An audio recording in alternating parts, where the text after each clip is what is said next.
امریکہ کے کیپٹل ہل حملے کے سرغنہ کو بغاوت کی سازش میں 18 سال قید کی سزا سنا دی گئی۔ اسٹیورٹ روڈز امریکہ کی دائیں بازو کی تنظیم اوتھ کیپرز ملیشیا کا بانی ہے۔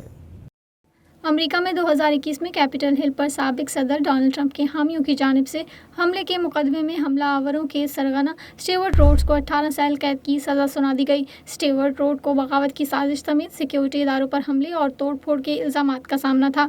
اسٹیورٹ روڈز پر عائد بغاوت کی سازش کی دفعہ امریکہ میں بہت کم استعمال ہوئی ہے۔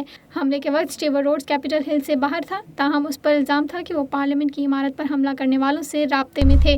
حملے میں ملوث ملزمان کو سنائی جانے والی سزاؤں میں سے یہ 18 سال قید کی سزا اب تک اس معاملے کی سب سے بڑی سزا ہے۔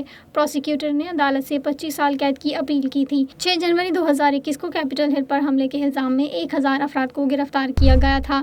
تنظیم کے ارکان پر مسلح بغاوت کی منصوبہ بندی اور سیکیورٹی اداروں پر حملے کے الزامات ہیں۔